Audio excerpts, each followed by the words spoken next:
Bueno, hoy tengo un guardaespaldas muy especial. Mi esposa, ella no es Miss Universo, pero es mi universo. Amén. Es la compañera mía de milicia por 40 años, casi 41 años. Ha estado en todos los momentos ministeriales, en las buenas y en las buenas, porque en el Señor todas las cosas son buenas, aunque no sean agradables en la carne. Quiero que abran sus Biblias conmigo, amados, en Números, capítulo 19. Números, voy a leer dos pasajes de la Escritura para revelar el tema.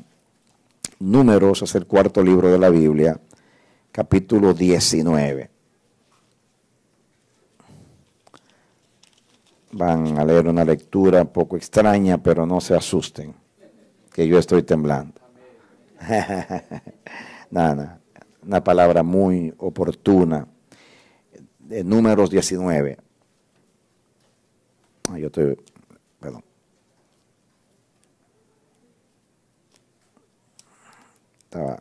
Estaba en Levítico aquí, pero es Números capítulo 19. ¿Lo tienen?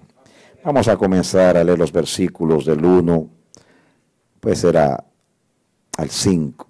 Dice: Jehová habló a Moisés y a Aarón diciendo: esta es la ordenanza de la ley que Jehová ha prescrito diciendo: di a los hijos de Israel que te traigan una vaca alazana, perfecta, en la cual no haya falta, sobre la cual no se haya puesto yugo.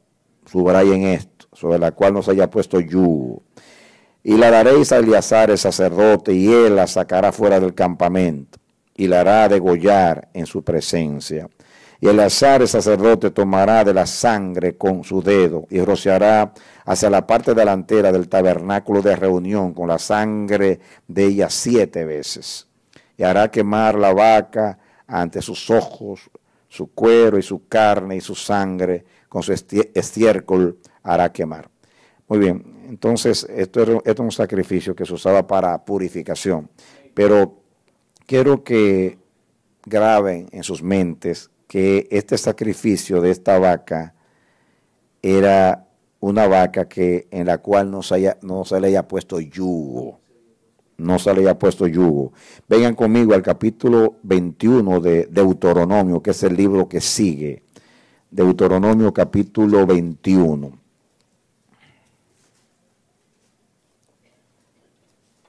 Sígame, por favor. Dice: si en la tierra que Jehová tu Dios te da, ¿están conmigo? Para que la poseas, fuere hallado alguien muerto tendido en el campo y no se supiere quién lo mató, entonces tus ancianos y tus jueces saldrán y medirán la distancia hasta las ciudades que están alrededor del muerto. Y los ancianos de la ciudad más cercana al lugar donde fuera hallado el muerto tomarán de las vacas una becerra que no haya trabajado, que no haya llevado yugo. Y los ancianos de aquella ciudad traerán la becerra a un valle escabroso que nunca haya sido arado ni sembrado, y quebrará la cerviz de la becerra allí en el valle. Entonces vendrán los sacerdotes hijos de Leví, porque a ellos escogió Jehová tu Dios para que les sirvan, y para bendecir en el nombre de Jehová, y por la palabra de ellos se decidirá toda disputa y toda ofensa. Y todos los ancianos de la ciudad más cercana al lugar donde fuera hallado el muerto lavarán sus manos sobre la becerra cuya cerviz fue quebrada en el valle, y protestarán y dirán: nuestras manos no han derramado esta sangre, ni nuestros ojos lo han visto. Perdona a tu pueblo Israel, al cual redimiste, oh Jehová, y no culpes de sangre inocente a tu pueblo Israel, y la sangre le será perdonada. Y tú quitarás la culpa de la sangre inocente de en medio de ti, cuando hicieres lo que es recto ante los ojos de Jehová. Aquí hay dos sacrificios, y en ambos sacrificios la misma instrucción. Una vaca, un animal que nunca se le haya puesto yugo. En el primer caso, esta vaca, este sacrificio se usaba para purificación. Más adelante dice que se usaba, se preparaba y se usaba el hisopo y se purificaba. En este caso era cuando aparecía alguien muerto y no se sabía quién fue el asesino. Entonces los ancianos se reunían y para ellos, pues, limpiar la tierra de culpa, de esa sangre, y ellos declarar que ellos eran inocentes, no querían llevar la culpa, porque Dios venga la sangre, así como vengó la de Abel. Dios venga la sangre inocente, Dios es un Dios de justicia. Pero lo que quiero enfatizar aquí, voy a hablar esta noche acerca de la preferencia de Dios en cuanto a la adoración. Dios aquí prefiere sacrificios sin yugos. Y ese es el mensaje. Sacrificios sin yugos. Si mal no recuerdo, la última vez que estuve con ustedes, y no lo pensé, o sea, no está calculado, les hablé del Salmo 3, que Señor es que levanta nuestra cabeza. Y para tener la cabeza erguida tenemos que quitar el yugo. Muy bien. No estaba pensando en eso. Después que el Señor me dijo que este era el mensaje, comencé a relacionar. Y dije, ¿qué fue lo último que prediqué allá? Y me di cuenta. Claro, este es un mensaje distinto, pero por algo Dios nos está hablando. Yo no creo que sea una casualidad que Dios elige este mensaje y que es la segunda vez que hablamos del yugo. Miren ustedes el significado del yugo. Voy a leer 3 definiciones de lo que era un yugo. Ustedes saben quizás todos lo que era un yugo, pero la connotación, el significado espiritual que tiene el yugo en la Biblia. El yugo era un madero que une 2 animales, generalmente bueyes, para el desarrollo de faenas especiales. ¿Ustedes saben? A los bueyes especialmente se les ponían los yugos para arar, hacer los surcos para sembrar. En la Biblia es un símbolo de esclavitud. Por ejemplo, creo, ahí ya que estamos en Deuteronomio, miren el capítulo 28 de Deuteronomio. Deuteronomio capítulo 28, los versículos 47 y 48. Deuteronomio 28, 47 y 48 dice: por cuanto no serviste a Jehová tu Dios, ¿están conmigo? Con alegría y con gozo de corazón, por la abundancia de todas las cosas, servirás por tanto a tus enemigos, que enviare Jehová contra ti, con hambre y con sed, y con desnudez, y con falta de todas las cosas, y él pondrá yugo de hierro sobre tu cuello, hasta destruirte. Yugo sobre el cuello. Hablaba de esclavitud. El apóstol Pablo dice en 1 Timoteo 6:1, si alguno tiene algún yugo de esclavitud, trate de soltarse, hablando de los esclavos. También en la Biblia, el yugo representa sometimiento voluntario y permanente a una disciplina. Por ejemplo, en Lamentaciones 3:27 habla de llevar el yugo desde la juventud. Muy bien. Otra definición era un instrumento de madera empleado para uncir un par de bueyes o caballería a la lanza de la carreta o timón del arado, que se ajustaba por su parte interior, generalmente curvada, a la cabeza o a la nuca de los animales para uncirlos a un carruaje o a un arado. También había yugos para transporte de cosas, de objetos, ejemplo, ladrillos y frutas. Los cautivos de guerra a menudo eran apresados y atados a yugos, y llevaban yugos, que eran una señal, una manifestación de esclavitud. Muy bien. La Biblia habla de yugos espirituales. El apóstol Pedro en el concilio de Jerusalén se levantó y hablando de la ley, cuando los judaizantes querían imponer a los hermanos gentiles que no eran judíos se convertían al Señor, según ellos, querían judaizarlos y que guardaran la ley de Moisés. Y Pedro se levantó y dijo, amados, no pongamos a nuestros hermanos un yugo que ni nosotros ni nuestros padres hemos podido llevar, hablando del yugo del judaísmo. Muy bien, así que explico lo que significa yugo en el sentido espiritual para que nosotros entendamos. Ahora, entremos en tema.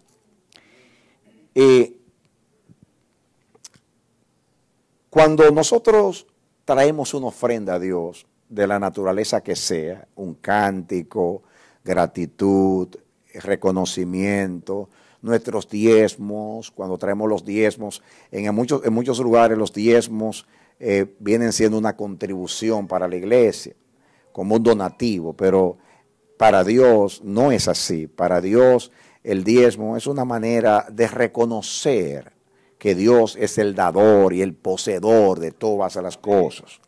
Cuando venimos a traer los diezmos no es que venimos como se nos enseña, como se ha desvirtuado, diciendo ven siembra para que Dios te dé. En algunos lugares dice que somos socios con Dios. Nadie es socio. Socio es una persona que aporta algo en un negocio y nosotros no aportamos nada. Todo es de Dios. Todo es de Dios. Cuando la Biblia habla de sembrar, el apóstol Pablo está hablando de dar una ofrenda a los hermanos de Jerusalén, a los pobres de Jerusalén.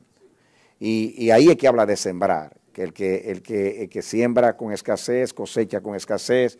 Y ese pensamiento es del Antiguo Testamento. La Biblia dice que el que le da al pobre le presta a Jehová. Está hablando de sembrar generosamente a los pobres, pero cuando se trata de Dios, usted no está sembrando. Primeramente, porque Dios manda la lluvia, Dios da la semilla, la tierra es de Dios, Él hace germinar, Él trae el fruto. Usted lo que hace es que trabaja, pero usted no hace nada, eso es de Dios. La cosecha también es de Dios. La Biblia dice, de los recibidos de tus manos te damos. Amén. Yo recuerdo, yo tengo 2 hijos,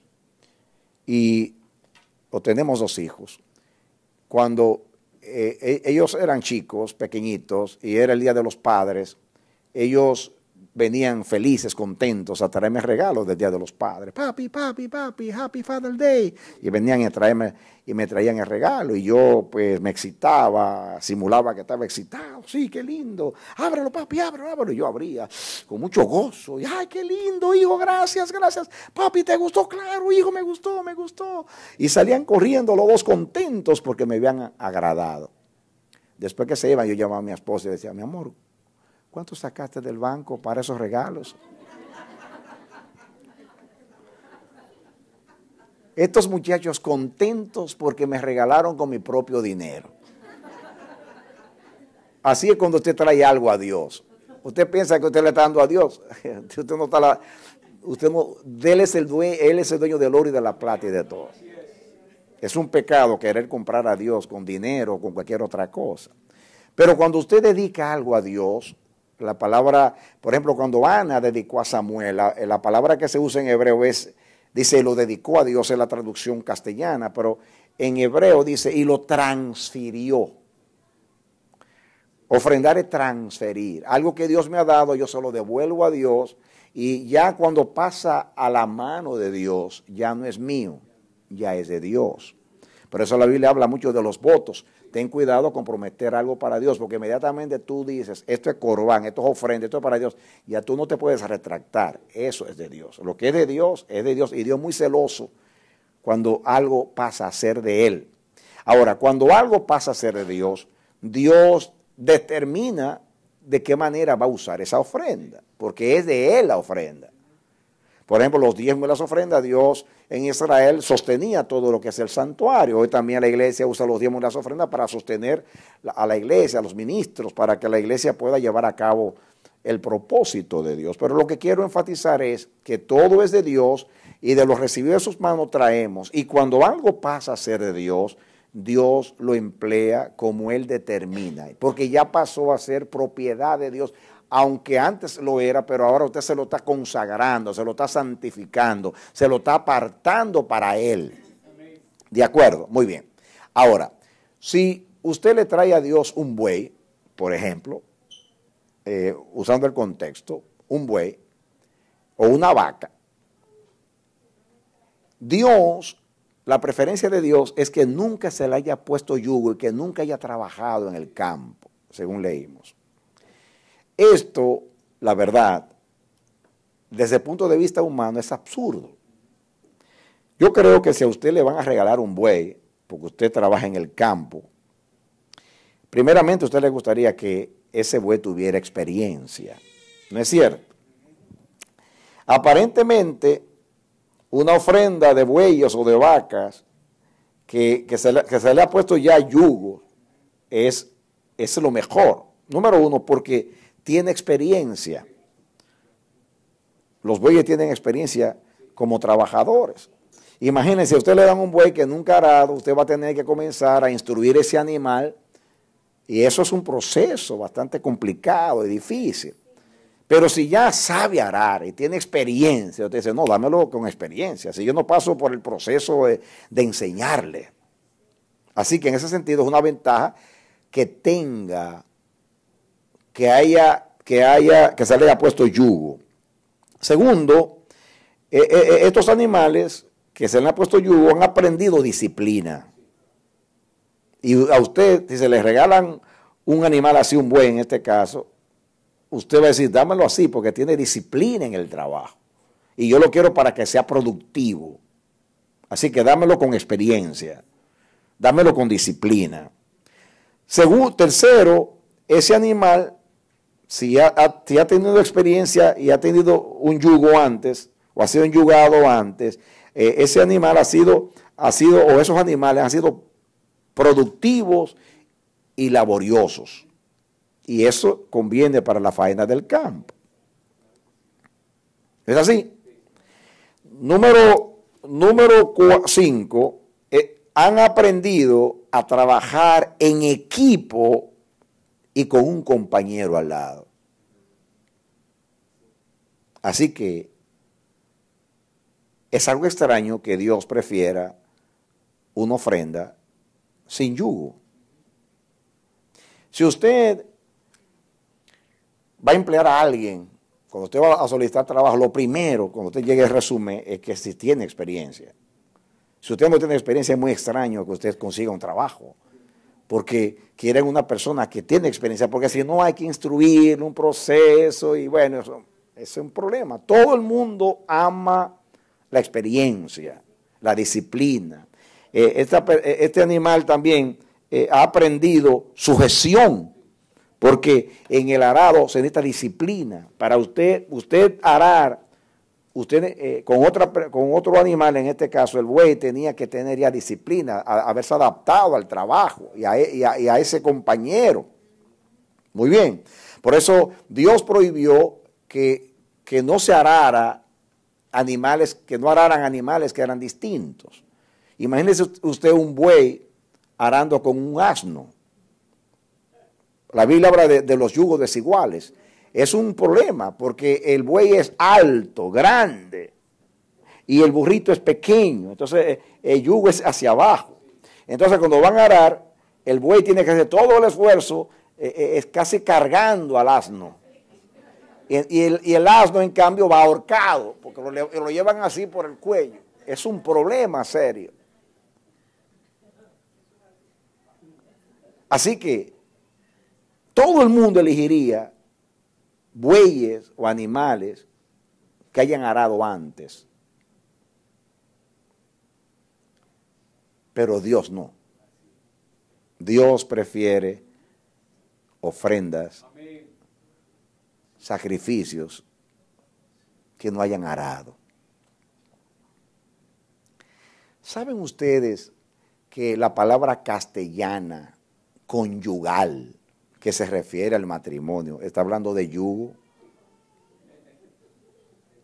Una relación conyugal, el matrimonio, es tener un yugo. Cuando usted se casa, a usted lo enyugan.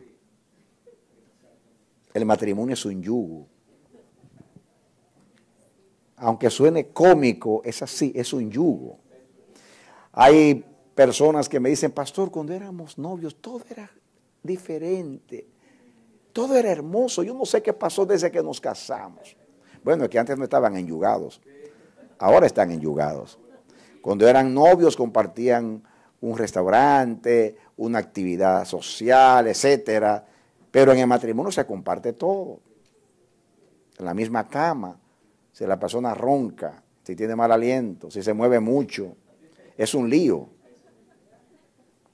Que si hay que compartir el dinero, el presupuesto, wow, cuán difícil es. Yo trabajaba antes, compraba lo que me daba la gana y mi dinero era mío. Ahora tengo que compartir el dinero.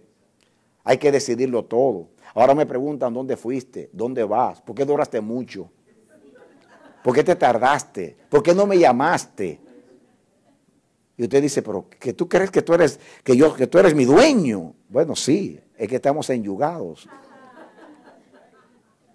Significa que los dos tenemos que ir por el mismo camino, arando hacia la misma dirección. Eso hace hermoso el matrimonio.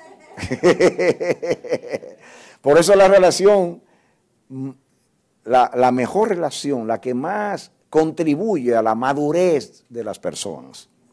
Porque ser independiente y arar uno solo, pues es fácil. Pero cuando usted tiene que ir hacia la misma dirección con un compañero, no es cosa fácil. Así que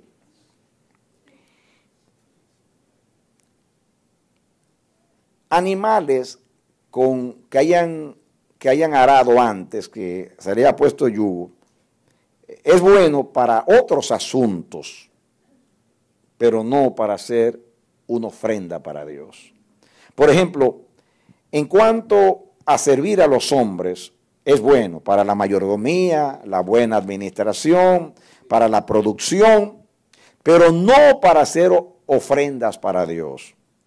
Esas aparentes virtudes o conveniencia pueden ser, en lugar de idoneidad para la adoración a Dios, una ineptitud o incapacidad.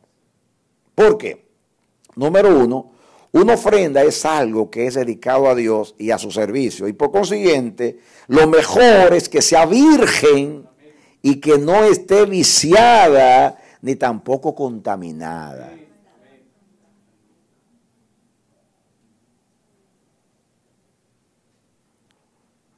Si es, por ejemplo, un buey, es necesario que no tenga experiencia. Así Dios lo puede instruir en su servicio.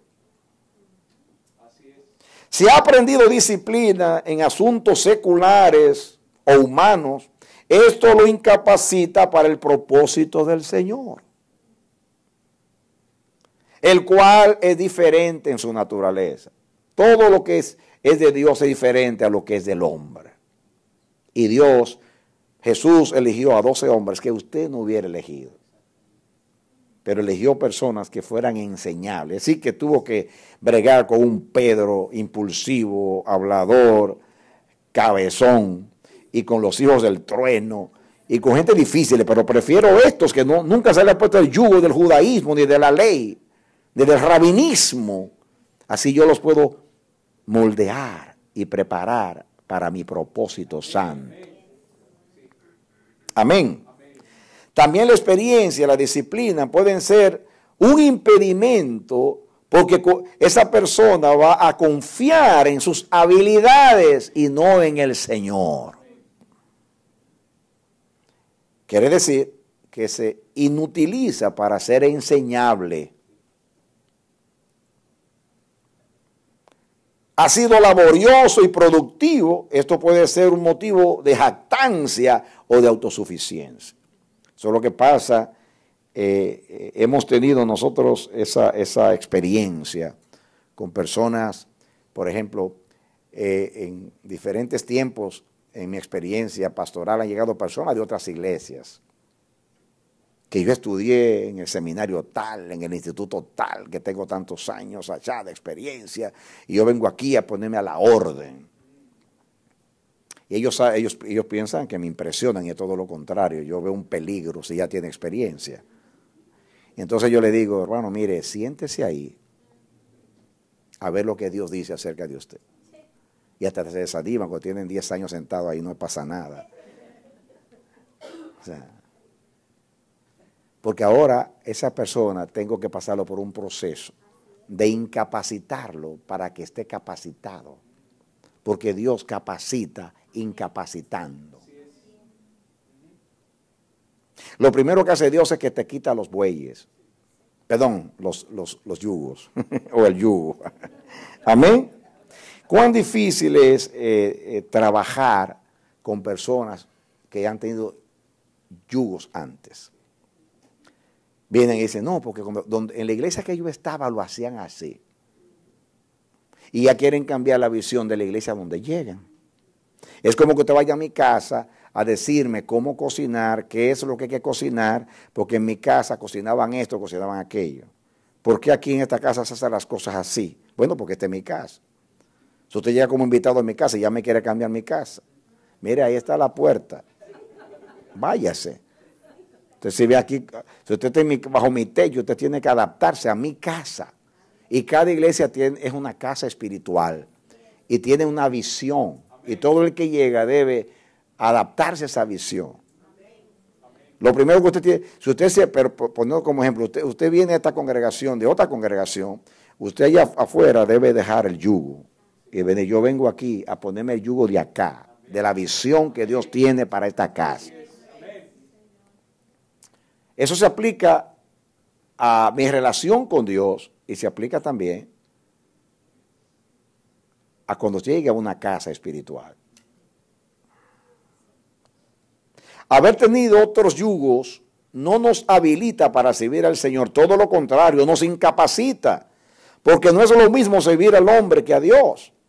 Alguien que nunca ha tenido un yugo es virgen en cuanto al servicio y a la sujeción, y le es más fácil aprender de Dios porque no está mañado. No tendrá que pasar por el proceso difícil y doloroso de desaprender para aprender, de incapacitarse para poder ser capacitado. Lo humano es falso y está manipulado. Lo del Señor es puro e íntegro. Es totalmente distinto. A todos los hombres que Dios llamó y habían tenido yugos, tuvieron que quemar el yugo, deshacerse del yugo, para poder servir a Dios en el propósito. Por ejemplo, voy a poner el ejemplo de Moisés. Moisés, cuando Dios lo llamó, había arado con el yugo de Egipto. De hecho, él entendió, según dice la Biblia, que él era el libertador. Así que tomó a aquel egipcio y le quebró la cabeza. Comenzó a tomar la iniciativa pensando que Israel entendía eso. ¿Y qué hizo Dios? Se valió en su soberanía de lo que hizo para que corriera y saliera, y Dios lo llevó al desierto. 40 años para desaprender lo que aprendió en Egipto. En Egipto él era un líder militar. Había sido un cortesano, un hombre de corte. Dice la Biblia que había sido instruido en la sabiduría de los egipcios. Así que era diestro en muchas áreas como líder. Quizás iba a ser el próximo faraón. Y dice Dios, este hombre no me sirve a mí. Yo lo elegí, pero no me sirve. Que usted un militar, un hombre de corte, un hombre con experiencia, un hombre formado, un hombre que pasó por las mejores universidades de Egipto, que tiene, este es el hombre. Dice Dios, este es el peor hombre. Yo lo quiero sin yugo, porque yo le voy a poner el mío, y el mío es diferente. Mi yugo es fácil y ligera mi carga. Mi yugo es distinto al yugo de los hombres.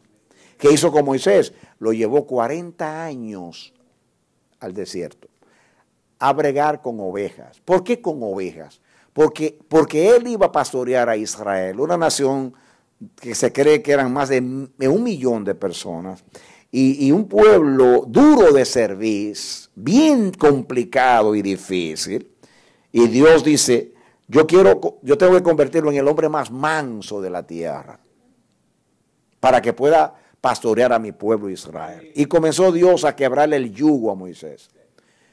y lo puso a pastorear ovejas. Las ovejas son los animales más torpes que hay.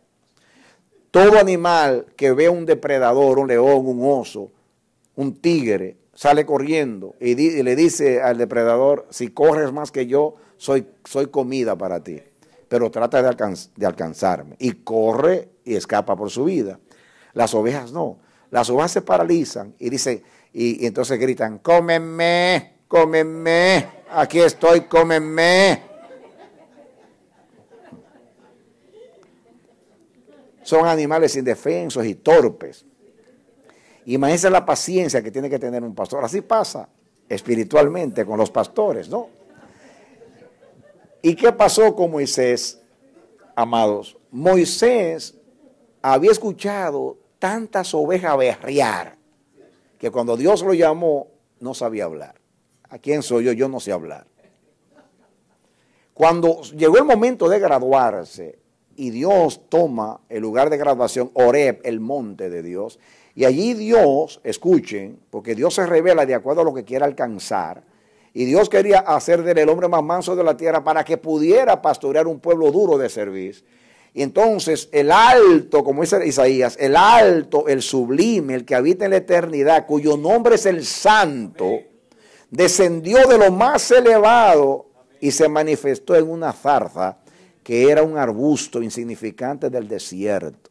Como diciendo a Moisés, mira quién soy yo y mira dónde me manifiesto. No es un olivo, no es una palmera, no es un cedro del Líbano hermoso, sino en un arbusto insignificante del desierto, en una maleza del desierto. Y desde allí en el fuego habló a Moisés, porque le quería ser el hombre más manso de la tierra. Y le está diciendo, mira quién soy yo y mira dónde me manifiesto, en una zarza. Cuando Moisés vio la visión, dice la Biblia que Moisés dijo, me acercaré a esta visión. Todavía estaba crudo. Y con todo el ímpetu y la iniciativa y la intrepidez que había aprendido en Egipto como militar, como líder, se acercaba a la visión. Para allá iba. Y oyó la voz de Dios, Moisés, Moisés, quita tus zapatos. El lugar donde tú estás, tierra santa es. Y dice que Moisés se cubrió el rostro porque tuvo miedo de mirar a Dios. Cambió. Sabía que era Dios. Dios le dijo, quita tus zapatos, tú no vas a hacer la obra mía con esas sandalias polvorientas, yo te voy a calzar, porque este es un propósito mío y se va a hacer a la manera mía, no con tu experiencia, sino con la mía, no con tu sabiduría, sino con la mía, no con tu palabra, sino con la mía. Y cuando Dios lo mandó, comenzó con su baja estima, ¿quién soy yo? Si yo voy al faraón, el faraón no me va a escuchar porque ¿quién soy yo? Yo no sé hablar, envíate a otro. Y si yo voy a los ancianos de Israel y no me van a escuchar porque ¿quién soy yo? ¿Y quién soy yo? El líder de Egipto, mire cómo estaba, ¿quién soy yo y quién soy yo? Y la Biblia dice que Dios se enojó con Moisés. Y yo un día le pregunto a Dios, Señor, ¿por qué te enojaste con Moisés? Porque el propósito tuyo a traerlo 40 años al desierto era hacerlo desaprender y hacerlo humilde. Y ahora está tan humilde que dice que no quiere ir, que no sabe hablar, que envíate a otro. ¿Acaso no era lo que tú querías conseguir? Y me dice Dios, sí, lo que sucede no fue que se me fue la mano. Lo que pasa es, yo me enojo con él porque él antes creía que lo iba a hacer con su capacidad. Y ahora se le ocurre que lo piensa hacer con su incapacidad. Pues no va a ser ni con su capacidad, ni con su incapacidad, sino con mi capacidad. ¿Quién soy yo? Tú no eres nadie, pero el que te envía es el gran yo soy. Ve, dile al faraón que deje ir a mi pueblo porque yo soy el que soy, te envía. Tú no eres nadie, pero yo soy. Es que yo no sé hablar. ¿Y quién te dijo que eres tú que vas a hablar? No es tu palabra, es mi palabra. No es con tu poder, es con mi poder. No es con tu capacidad, es con mi capacidad. ¿Ven por qué Dios no quiere capacidad? Dios no quiere yugo, Dios no quiere experiencia. Dios quiere un corazón humilde, virgen, que se deje moldear. Porque es una ofrenda para Dios y Dios quiere usarla como Él quiere. Y para eso necesita alguien que sea enseñable, que no esté mañado. Estamos muy mañados. Hay personas que todo lo que usted dice y ellos lo saben. Ah, yo sé eso, yo sé eso. Y usted, el pastor enseñando, yo me sé eso. Yo te doy la Biblia, yo le he leído mucho. Es terrible. Miren, si Dios me pudiera a mí elegir, perdónenme que voy a decir esto, lo que voy a decir. Si Dios me pone a mí elegir y me dice, ¿cómo tú quieres cómo quieres tener la congregación? Dice, mire, tráeme a los drogadictos, tráeme a la gente de los guetos, tráeme a los delincuentes, a los ex drogadictos, tráeme a toda esta gente. Yo prefiero una iglesia así.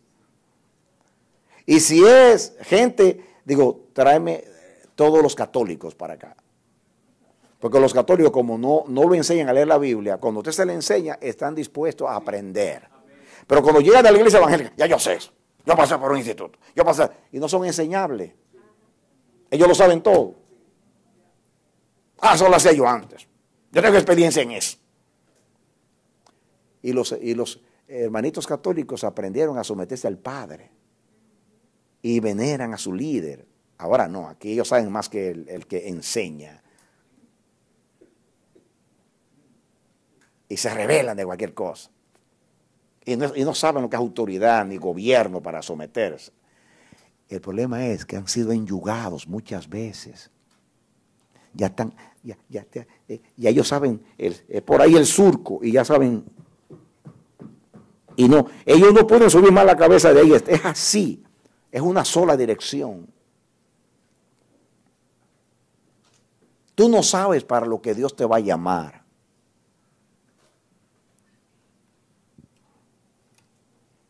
Yo no sé para lo que Dios me va a llamar. ¿Para qué Dios me va a usar en su servicio? No lo sé. Escuchen esto. ¿Recuerdan ustedes también a Saulo de Tarso? Pablo era un líder, creado a los pies de Gamaliel. Posiblemente algunos piensan que era del Sanedrín, o si no era un aspirante al Sanedrín. Pero él más adelante dice, lo que para mí era ganancia, yo lo he tenido como pérdida para ganar a Cristo. Todo lo que él antes, él se jactaba y pensaba que era hábil, no le servía para nada. ¿Saben ustedes que Dios mandó a Pablo 17 años a Arabia, según él narra en el libro de los Gálatas? Después que se convirtió, 17 años, hasta que allá en el desierto, Bernabé lo fue a buscar después de 17 años. 17 años porque estaba muy impulsivo, muy crudo. Era muy difícil el yugo del judaísmo. Pero mire qué líder formó Dios cuando le puso su propio yugo. Escuchen, solo liberados de los yugos de esclavitud humanos somos idóneos para uncirnos al yugo de Dios. Solo cuando somos liberados de los yugos podemos uncirnos al carruaje de Dios. Otro problema es que el que ha arado, enyugado con otros bueyes, se ha adaptado y sometido a una forma y relación que lo incapacita para enyugarse con el Señor y llevar su yugo. Porque ya está adaptado a una manera y se le hace muy difícil someterse a Dios. Escuchen esto. Quiero poner algunos ejemplos para compartir con ustedes algo. A ver, para abreviar, me voy a ir aquí detrás y voy a compartir algo con ustedes. Miren. Quiero que me sigan en Marcos capítulo 11. Marcos capítulo 11.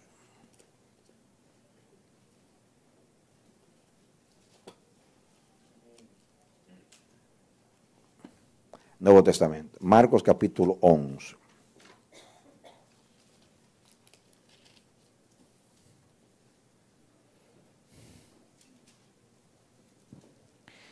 Amados, mientras van buscando Marcos 11, yo vengo de un lugar, yo pasé por un seminario y me formé en una denominación que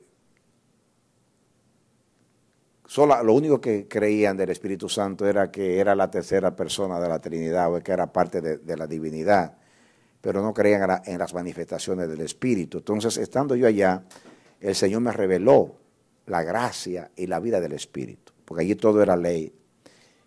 Y naturalmente pasé por un proceso y Dios me sacó de allí con el testimonio del Espíritu manifestándose.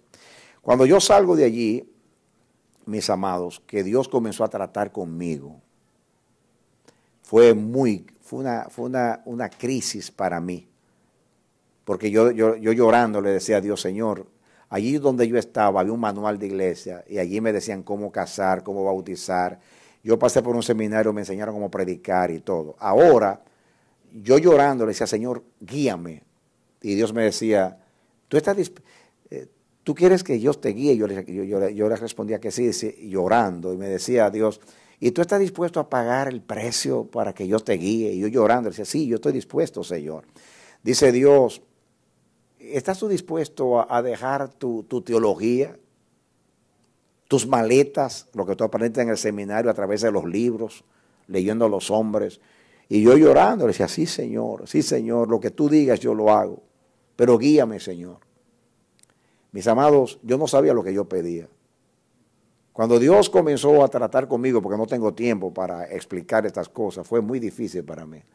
Yo lloraba y decía, después que entré en la vida del Espíritu, Señor, sucede que ahora yo no sé predicar. Pasé por un seminario, enseñé cómo predicar y ahora no sé predicar.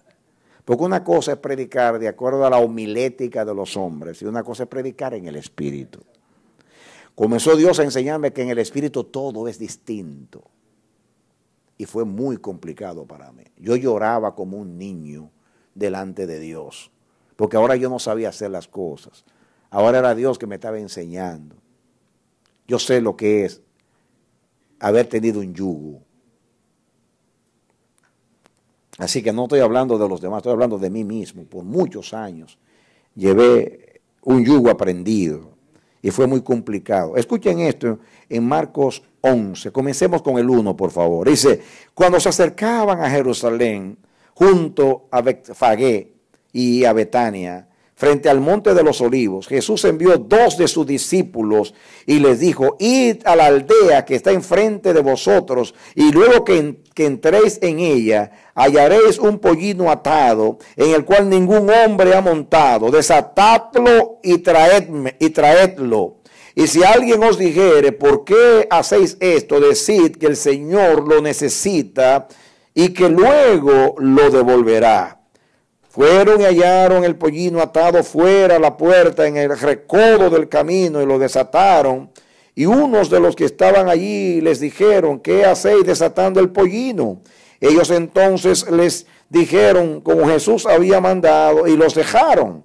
Y trajeron el pollino a Jesús y echaron sobre él sus mantos y se sentó sobre él.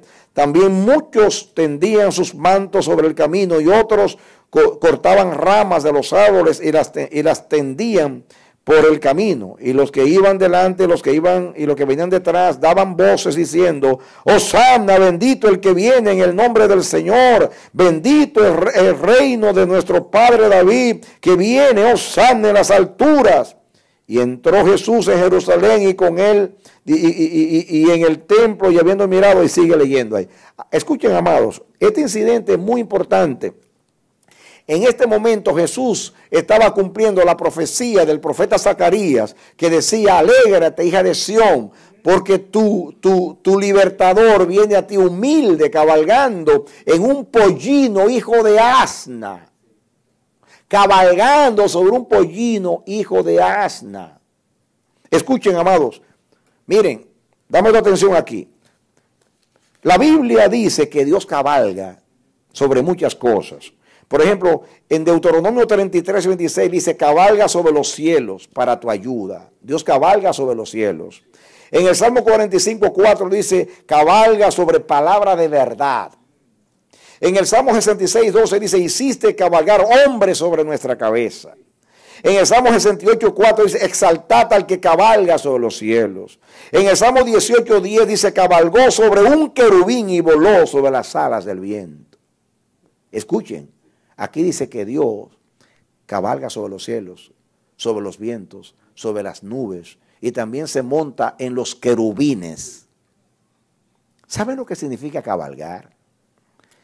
Cabalgar es montarse sobre algo para que me lleve. Cuando usted cabalga un caballo, usted le pone rienda, que es lo mismo que un yugo al caballo, y usted lleva el caballo a través de las riendas donde usted quiere. Y usted se monta en el caballo. Y usted va donde usted quiere. El caballo le facilita. Usted se monta en el lomo de ese animal y ese animal lo lleva donde usted quiere. Yo le pregunté al Señor, leyendo estos textos, Señor, ¿y qué es para ti cabalgar?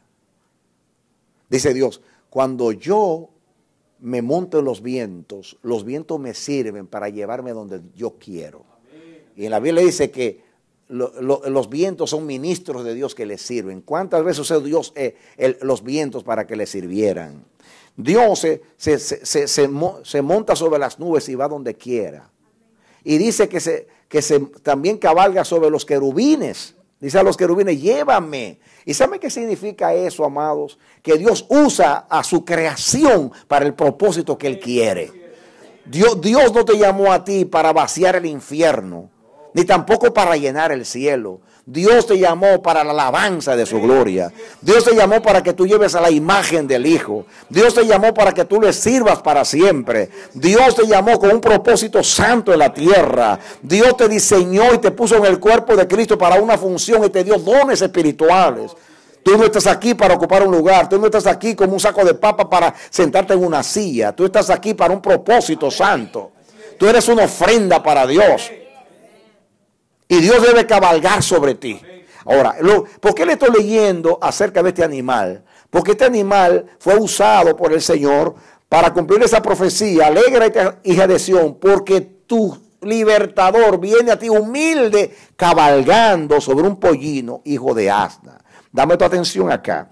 Cuando lo que saben de animales, saben que a un animal, cuando nadie se le ha montado, es difícil que se le monte a alguien. ¿Han visto ustedes ese deporte en el oeste cuando se montan sobre animales, sobre bueyes y toros, y ustedes ven que nadie dura un minuto y lo tiran al aire y mantienen ahí? El que más dure se gana. Es complicado poner un animal, una persona encima de esos animales. ¿Han visto cómo se doman los animales broncos, como dicen, o salvajes? Cuando se les monta encima, esos animales te tiran al aire y hay un proceso terrible para domesticarlo y someterlo para que se le pueda poner algo encima, un yugo o algo. Ahora, mira lo que dice la instrucción de Cristo aquí en el versículo 2.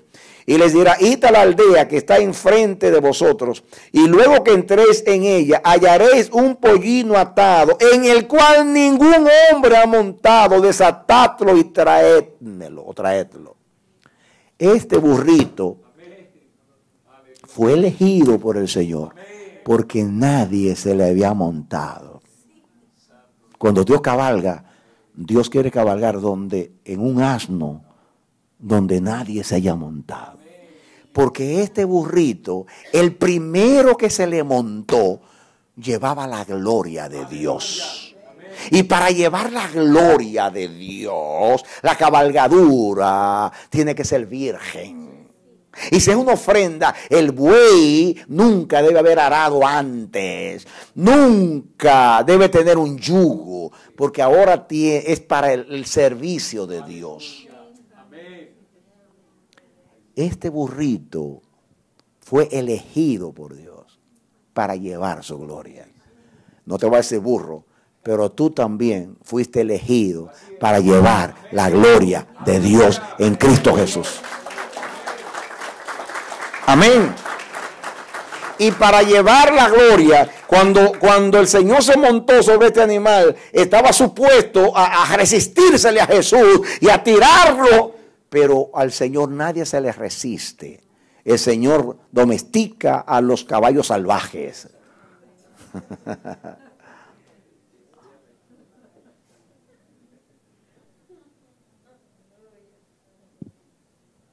¿Saben ustedes lo que es que la primera persona que cabalgó sobre este asnillo o pollino fue la gloria de Dios? Y era para que Cristo fuera glorificado. Cuando Él entró, todos lo aclamaban: Hosana, bendito el que viene en el nombre del Señor, y tiraron los mantos. Porque así era que en la antigüedad entraban los reyes cuando los coronaban. ¿Recuerdan ustedes cuando David dice: monten a Salomón en mi mula, en mi asno, en su burra, y montaron a Salomón, y todos decían: ¡vive el rey! ¡Vive el rey! Era lo mismo a Jesús: ¡vive el rey! Estaban aclamando a Jesús como rey. Como rey. ¿Saben lo que es? Que el Señor cabalgue sobre mí para que lo proclamen rey. Hermanos, llevamos la gloria de Dios. Este burrito se adaptó a Jesús. No se le resistió. Fíjense que Jesús dio instrucción: váyanse a tal lugar. Allí van a encontrar un pollino atado que nunca nadie se le ha montado. Por eso lo elijo. Nadie se la ha montado. Ese no tiene yugo. Yo lo puedo enseñar para mí, para que lleve mi gloria. La gloria de Dios nos cabalga sobre todas las cosas. Miren donde Dios cabalga: en los cielos, en las nubes, en los vientos, en los querubines, y también sobre ti. Amén. Deja que Dios cabalgue. Amén. Otro ejemplo. Venga conmigo a 1 Samuel, capítulo 6.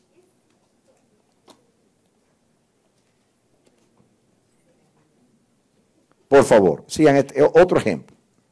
1 Samuel, capítulo 6. Voy a leer rapidito acá hasta que lleguemos a lo que queremos. Para abreviar, este es el incidente cuando, por causa de los pecados de los hijos de Elí, el Señor permitió que los filisteos vencieran a Israel y se llevaran el arca de Dios. El Salmo 78 dice que Dios sometió su gloria a cautividad. Prefirió que el arca que representaba su gloria estuviera en un templo pagano, como un trofeo de guerra que exhibían los enemigos, que está en lugar con un sacerdocio corrompido. Entonces, naturalmente, cuando el arca llegó allí, Dios 2 veces quebró a la estatua del dios Dagón. La encontraron quebrada, inclinada frente al arca de Jehová. Luego comenzaron en la primera ciudad hubo plaga de ratones y úlceras y enfermedades. Y la ciudad de los filisteos eran 5 ciudades. Y donde quiera que iba había mortandad. Así que estaban preocupados y dijeron: hay que sacarla de acá porque Dios nos va a destruir. Y miren lo que pasó. 6:1, 1 Samuel 6:1. Estuvo el arca de Jehová en tierra de los filisteos 6 meses. Entonces los filisteos, llamando a los sacerdotes y adivinos, preguntaron: ¿qué haremos del arca de Jehová? Hacednos saber de qué manera la hemos de volver a enviar a su lugar. Ellos dijeron: si enviáis el arca de Dios de Israel, no la enviéis vacía, sino pagadle la expiación. Entonces seréis sanos y conoceréis por qué no se apartó de vosotros su mano. Y ellos dijeron: ¿y qué será la expiación que le pagaremos? Ellos respondieron: conforme al número de los príncipes de los filisteos, 5 tumores de oro y 5 ratones de oro, porque la plaga era ratones y tumores. Porque una misma plaga ha afligido a todos vosotros y a vuestros príncipes. Haréis pues figuras de vuestros tumores y de vuestros ratones que destruyen la tierra, y daréis gloria al Dios de Israel. Quizá aliviará su mano de sobre vosotros y de sobre vuestros dioses y de sobre vuestra tierra. ¿Por qué endurecéis vuestro corazón como los egipcios y Faraón endurecieron su corazón? Después que los había tratado así, ¿no los dejaron ir y se fueron? Haced pues ahora, escuchen ahora la instrucción, haced pues ahora un carro nuevo y tomad luego 2 vacas que críen, a las cuales no haya sido puesto que yugo, y uncid las vacas al carro, y haced volver sus becerros de detrás de ellas a la casa. Tomaréis luego el arca de Jehová y la pondréis sobre el carro, y las joyas de oro que le habéis de pagar en ofrenda por la culpa, las pondréis en una caja al lado de ella y la dejaréis que se vaya. Y observaréis si sube por el camino de su tierra a Bexemes, que era la ciudad donde supuestamente tenía que llegar el arca, que era una ciudad de los levitas. Él nos ha hecho este mal tan grande. Y si no, sabremos que no es su mano la que nos ha herido, sino que ocurrió por accidente. En otras palabras, si las vacas siguen hacia Bexemes, si no se devuelven, entonces fue Dios que mandó el castigo. Si se devuelven, entonces no vino de Dios el castigo. Atienden. Y aquellos hombres lo hicieron así, tomando 2 vacas que criaban, oigan bien, la uncieron al carro y encerraron en su casa sus becerros. Luego pusieron el arca de Jehová sobre el carro y la caja con los latones de oro y la figura de sus tumores. Y las vacas se encaminaron por el camino de Bexemes y seguían camino recto, andando y bramando sin apartarse ni a la derecha ni a la izquierda. Y los príncipes de los filisteos fueron tras ellas hasta el límite de Bexemes. Y los de Bexemes segaban el trigo en el valle y alzando los ojos vieron el arca y se regocijaron cuando la vieron. Y el carro vino al campo de Josué de Bexemes y paró allí donde había una gran piedra. Y ellos cortaron la madera del carro y ofrecieron las vacas en holocaustos a Jehová. Y los levitas bajaron el arca de Jehová y la caja que estaban junto a ella, en la cual estaban las joyas de oro, y la pusieron sobre aquella gran piedra. Y los hombres de Bexemes sacrificaron holocaustos y dedicaron sacrificio a Jehová en aquel día. Dame tu atención aquí, vamos a leer completo para que ustedes entiendan el panorama. Cuando los príncipes de los filisteos fueron a los sacerdotes y adivinos, que por las instrucciones tenían conocimiento de Dios, sabían lo que Dios le había hecho a Egipto, sabían que Dios exigía para purificar vacas. Aquí eligieron vacas que nunca se le había puesto yugo. Escuchen, aquí pasaron 2 milagros. El primer milagro era que como estas vacas criaban, eran vacas lecheras, que apenas sus crías estaban bien pequeñitas, al ponerles el yugo y dejarla sola, lo que esas vacas tenían que hacer por instinto era devolverse y olfateando, buscar dónde estaban sus crías. Pero estas vacas llevaban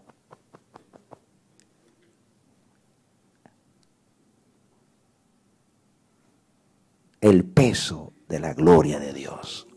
En otras palabras, si estas vacas hubieran tenido yugo, se le había puesto yugo antes, naturalmente como estaban acostumbradas, hubieran seguido lo que ellas habían aprendido. Pero esta vez, la primera vez que algo se puso sobre ellas, era la gloria de Dios, como aquel asno, que el primero que se le montó fue la gloria de Dios. Ahora también en este carro nuevo, ellos estaban llevando el yugo de la gloria de Dios. Por eso siguieron el camino hacia Bexemes. Escuchen, amados, aquí hay una gran enseñanza, que si usted me da bien su atención, van a ver este detalle importante. Estas vacas, su intuición, su instinto era cuidar sus crías. Se sobreentiende que esas vacas se devolvieran a ir en pos de sus crías, porque esas eran vacas lecheras. Pero cuando usted lleva la gloria de Dios, usted se olvida de hijos, de nietos, de suegra, de trabajo, de mujer y de todo. El que quiere seguir en pos de mí, niéguese a sí mismo. Tome su cruz de repente y sígame. Y la cruz no es la suegra. La suegra es la prueba. La cruz no es el esposo machista. Esa es la prueba, no la cruz. La cruz no es el hijo drogadicto que te da mala vida. Esa es la prueba. La cruz es niégate a ti mismo. Y por eso el Señor no quiere yugo, porque cuando usted está en yugo, usted ha tenido otros yugos, usted está amañado, usted está sujeto a muchas cosas que lo acondicionan y se le hace difícil seguir al Señor porque usted está ya habituado a llevar un yugo. Una ofrenda sin yugo significa alguien que no está comprometido solo con Dios. Solo con Dios. No está sujeto a nadie, solo a Dios. A ese burrito, cuando Jesús se le montó, no había que llevarlo a Jerusalén. Ya ese burrito sabía que iba para Jerusalén. No iba para otro lugar. Ese burrito se sobreentiende que se devolviera donde la mamá, porque era todavía tierno. Se sobreentiende que se resistiera, pero no se resistió, porque nunca se le había puesto yugo. Y el que estaba sobre él era la gloria de Dios. Y estaba cumpliendo un propósito santo de Dios. Estas vacas de la misma manera estaban devolviendo el arca de Dios, devolviendo la honra de Dios a Israel. Estaba haciendo una señal de que fue Dios que mandó esas plagas. Por eso se olvidaron de las crías. Cuando Dios cabalga sobre usted y usted es virgen para Dios, usted solamente tiene un interés, llevar la gloria de Dios donde Dios quiere que usted la lleve. Ahí está su prioridad. Eso prima por encima de cualquier otro interés, amados. Y por eso es importante que usted no tenga yugo, porque la gloria hay que conducirla donde Dios quiere. Le dijo el eunuco, acércate a ese carro. No te quedes aquí, le dijo a Pablo. Dice Pablo, queríamos ir a Bitinia, pero el Espíritu nos lo prohibió. Queríamos ir a tal parte y nos prohibió. Y tuvimos una visión, pasa a Macedonia y ayúdanos. Usted, cuando no tiene yugo, usted aprende obediencia, aprende sujeción. Usted se adapta a la obediencia a Cristo y al propósito del Señor. ¿Recuerdan ustedes Israel? Miren, amados, Israel, dice Esteban en los Hechos, nuestros padres salieron de Egipto, pero en sus corazones se quedaron en Egipto. Escuchen, Dios duró 40 años para quitarle el yugo de Egipto a Israel. Y no pudo en 40 años. Haciendo milagros, haciendo maravillas, y no se lo pudo quitar el yugo. Y todo el problema que tenían en el desierto los hijos de Israel, todo el problema que tenían era Egipto. Cuando rechazaron el maná, la dieta de Dios, diciendo no había mejor comida en Egipto, allí había puerro, ajo, cebolla, carne, comíamos de balde, trabajaban como bestias, dice que de balde. Extrañaban el becerro que ellos adoraron. Ese becerro se adoraba también en Egipto. Era la cultura de Egipto.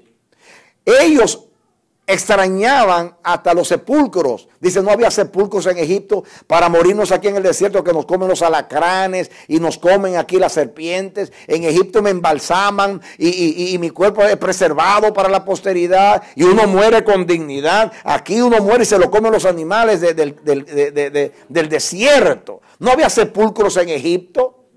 Escuchen, es algo increíble, mis amados. Vieron las plagas en Egipto, vieron cómo se abrió el mar rojo, vieron en Maná un milagro diario, vieron cómo Dios abrió la peña, oyeron la voz audible de Dios. Moisés dijo, ¿qué nación tiene dioses tan cercanos como Jehová, que les habla audiblemente y ustedes escuchan la voz de su Dios? Los dioses de los pueblos son ídolos, son estatuas, tienen ojos y no ven, oídos y no oyen, tienen pies, hay que cargarlos. El Dios tuyo te habla y tú lo tú escuchas. Tú miras una columna de nube que te guía y de fuego para iluminarte. Escuchen. El faraón con el látigo y la opresión logró más que Dios haciendo milagros a favor de ese pueblo. Porque al faraón lo extrañaban. Querían estar en Egipto y no querían estar con Dios. ¿Saben ustedes? Porque estaban enyugados.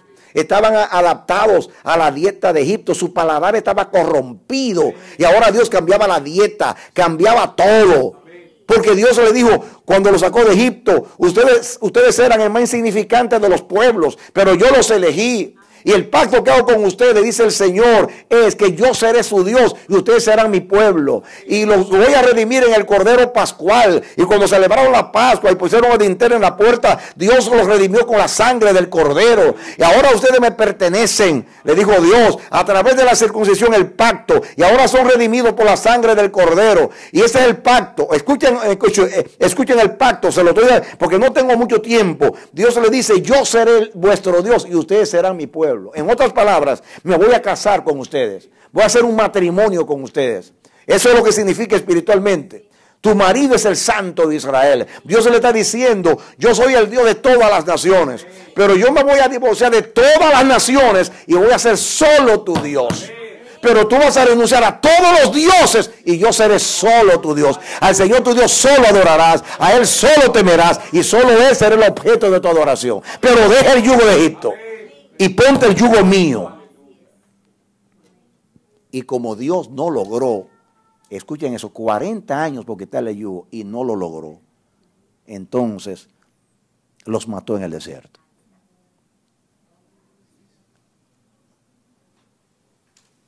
Como vinieron con Egipto, Dios tuvo que matar a Egipto con ellos en el desierto. ¿Recuerdan ustedes cuando Sansón dijo, muera yo con los filisteos? Así dijeron ellos, muera yo con los egipcios. Y murieron todos los que salieron de Egipto, porque no se quisieron quitar el yugo, la cultura de Egipto.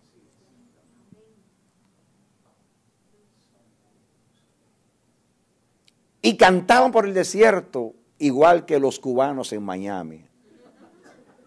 Cuando salí de Cuba, dejé mi vida, dejé mi amor. Cuando salí de Cuba, dejé enterrado mi corazón. Ahora lo voy a cantar. Cuando salí de Egipto, dejé mi vida, dejé mi amor. Cuando salí de Egipto, dejé enterrado mi corazón. Y como dejé allá mi corazón, no voy a dejar el yugo, me lo traigo conmigo.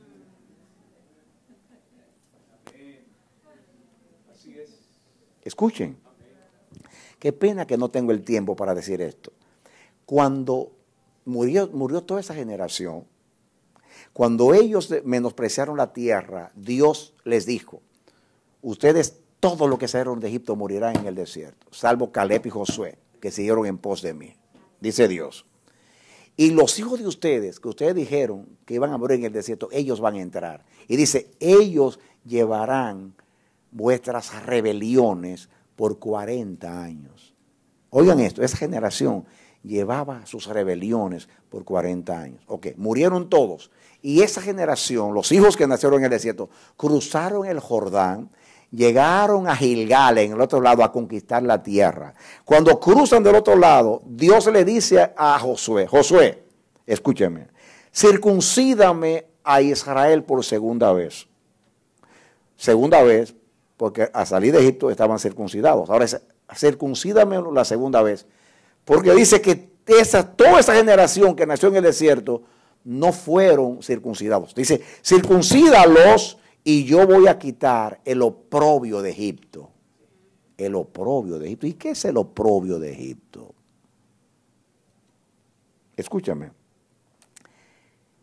Dios le dijo a Abraham cuando le dio la circuncisión, Dios le dijo, el varón que no se circuncida el octavo día será cortado del pueblo, no tendrá parte en Israel.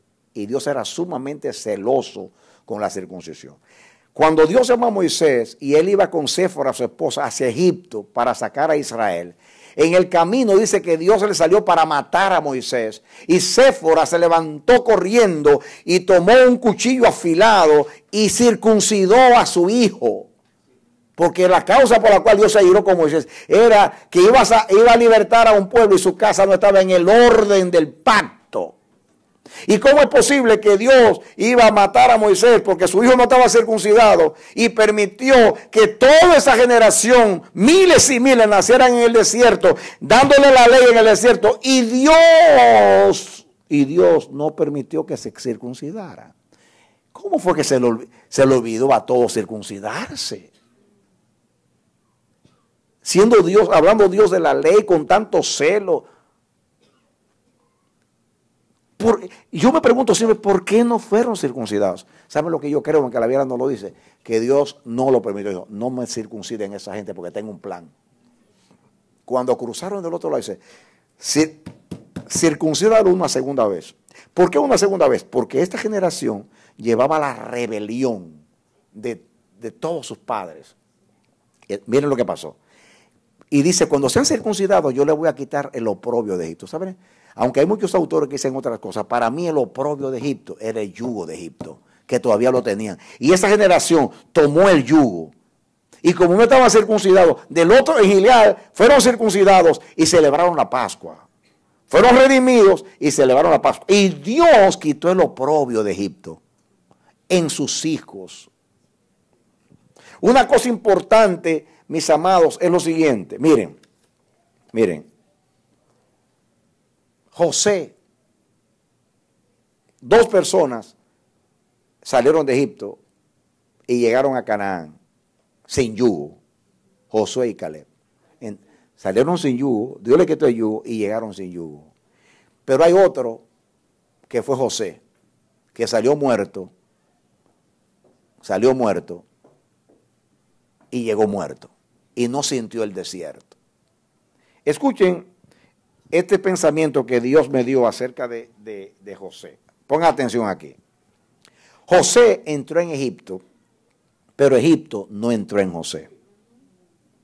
José vivió en Egipto, pero Egipto no vivió en José. José floreció en Egipto, pero Egipto no floreció en José. José conquistó a Egipto, pero Egipto no conquistó a José. José echó raíces en Egipto, pero Egipto no echó raíces en José. José tomó parte en Egipto, pero Egipto no tomó parte en José.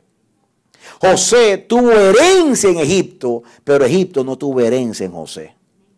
José se ganó el corazón de los egipcios, pero los egipcios no se ganaron el corazón de José. José fue padre del faraón, pero el faraón no fue padre de José. José se casó en Egipto, pero nunca se casó con Egipto. Los hijos de José nacieron en Egipto, pero nunca fueron egipcios. Dios hizo que Jacob, su abuelo, los adoptara. Y Jacob le dijo a José, Manasés y Efraín, tus 2 hijos, serán míos como Rubén y Judá. Los adoptó para que no fueran egipcios. José entró en Egipto como esclavo, pero salió libre porque salió muerto. Él no tuvo que ser liberado de Egipto porque sirvió a Egipto sin ser esclavo de Egipto. Entró a Egipto en la joroba de un camello y salió en un ataúd. Dios no tuvo que matar a Egipto en él porque salió muerto de allí. No murió en el desierto porque salió muerto de Egipto. Entró en Canaán, pero los cananeos no entraron en él. Nunca se puso el yugo de Egipto. Sirvió a Egipto, pero sin yugo. José representa lo que Dios quiere. Un pueblo que muera en Egipto, que pase el desierto muerto y que entre a servir a Dios en Canaán vivo.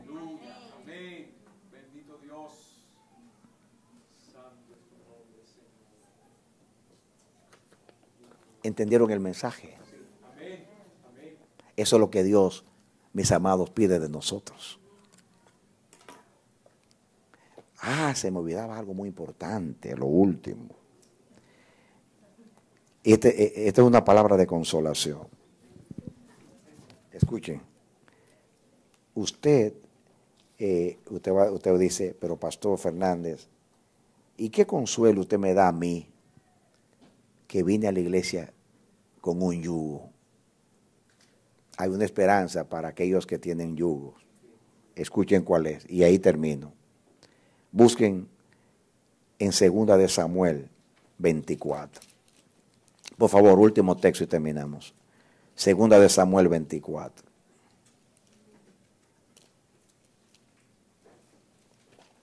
Segunda de Samuel, capítulo 24.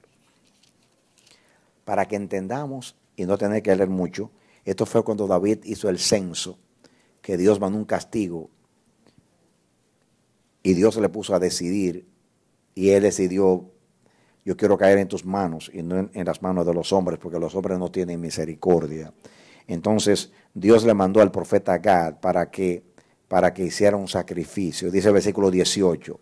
Y Gad era profeta, vino a David aquel día y le dijo, sube y levanta un altar a Jehová en la era de Arauna Jebuseo. Dice que Dios ya había matado a 70,000 personas. Miren, para que entendamos, hermanos, dice el versículo 15, y Jehová envió la peste, dice el 15, sobre Israel desde la mañana hasta el tiempo señalado, y murieron del pueblo desde Dan hasta Beerseba 70,000 hombres. Y cuando el ángel extendió su mano sobre Jerusalén para destruirla, Jehová se arrepintió de aquel mal y dijo al ángel que destruía el pueblo, basta ahora, detén tu mano. Y el ángel de Jehová estaba junto a la era, o sea, el campo de Araúna, Jebuseo. Y David dijo a Jehová, cuando vio al ángel que destruía el pueblo, no pequé yo, yo hice maldad. ¿Qué hicieron estas ovejas? Te ruego que tu mano se vuelva contra mí y contra la casa de mi padre. Y Gad, que era profeta, vino a David aquel día y le dijo, sube y levanta un altar a Jehová en la era de Araúna Jebuseo.